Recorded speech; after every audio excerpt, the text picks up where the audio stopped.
today I wanted to chat about networking, okay? Now, why do you want to network?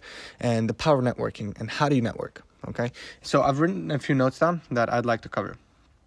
And specifically, this is digital networking. That doesn't mean meeting in person. I think that's a different method of networking, and it requires different set of skills. Now, I'm talking about cold networking, people that can connect you to others, and that's the essence of today's video, all right? And number one is you need to know who you're speaking with. So let's say you find an interesting person you'd like to connect with. You need to understand who they are. What are they really doing? Okay, what's their job? What are their goals? What are they trying to achieve? And use that as a hook or a better understanding as to how you can position yourself.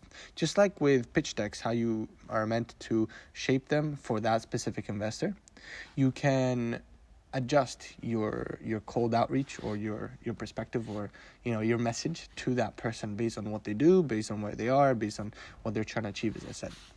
So that way you customize it. Okay. So this has really worked out well for me. Basically, I've built this whole network in M&A, right? A sector, buying and selling of businesses that is not easy to get into, is really cold, is people don't want to share their stuff. They are not friendly. They are old. They say you need to have gray hair to be in the market. Thankfully, I don't. So it's really hard. It's slow, but it's part of it. And once you understand that, then you need to send a message, okay? So let's say you have viewed that person's LinkedIn and you understand what they do, you understand their goals. Now you have to craft a message. And as I said, you have to craft it based on the understanding of who they are, okay? And then within that message, ask for the connection, for a call, have a CTA, right?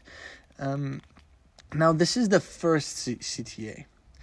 And this CTA should engage. It shouldn't be the biggest ask possible. At least this is what's worked for me. I've seen that if I ask immediately, I'm building this platform and I'm doing this and that, it still sounds too salesy. Rather, what you want to do is just introduce who you are, what you do, how you found them, okay?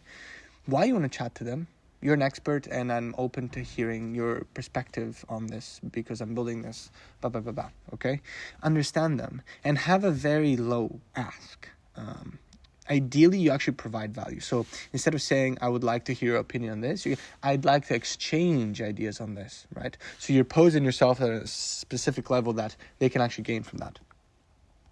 So as I said, be careful with the ask. It shouldn't be too big. It's the start of a conversation. Next, what you want to do, and this is the very big thing. Let's say you connect and you chat to them, but you haven't really gone to what you want. You haven't, you created a new connection. Perhaps they connected you with someone else. And that could be part of your CTA. Perhaps you said, hey, by the way, if you know someone else that is in this sector or within this specific environment, if you happen to know them and you believe they're relevant, I'd love to chat with them as well. So you can also ask that. That could also be part of your CTA. So let's say you do get to that point, but you didn't really, get the sale or whatever you're trying to achieve. First of all, that's already a win if they're connected with someone else. Secondly, you need to play the long game, okay? What does that mean? I've been speaking with people and still haven't closed or anything for the past 4 or 5 months. It definitely is industry relevant and dependent on the industry. But if you play the long game, you show who you are, you build trust. How do you build trust? Let me tell you. You are reliable, consistent, authentic, and enthusiastic. These are the 4 key elements. If you do all these and you show that you're energetic, you're enthusiastic about what you're doing, you are reliable, you're on time, you do what you say, and you're consistent. So you're on time, etc. You start to have a label for them, right? And from that, then you can create this rapport, create this relationship that can cherish over time. I was speaking with a private university professor, and by having done this, already by the second time, she had sent me a physical book that you cannot buy based on her research of private businesses that are selling. Statistics that you cannot find in public. She sent it to me for free. I even offered to pay. She wanted to give it for free. And that just shows, in a good way, how much I was able to achieve by creating this rapport with that person. So thank you to that person. And if you create this long game, then eventually you get more connections, more network, and the best part is that then you have that person, for instance, connected on your LinkedIn. You can leverage that to connect with someone else as a bridge, right?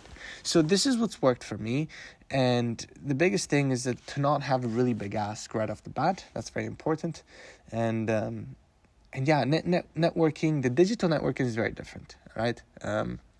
If you have many questions on how to craft a message, I'm not the best by any means. I do think I have a bit of experience now, based on how long I've been doing this for, which I would say a year, crafting this sort of message, reaching out to people, trying to get information out of people, and also trying to close something.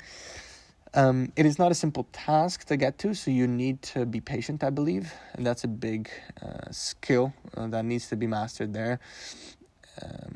And yeah, so look, if you found this interesting, I'd really appreciate if you share it. If you like and you subscribe, I'd like to create more content, create value, and share value. So thank you. Enjoy your day.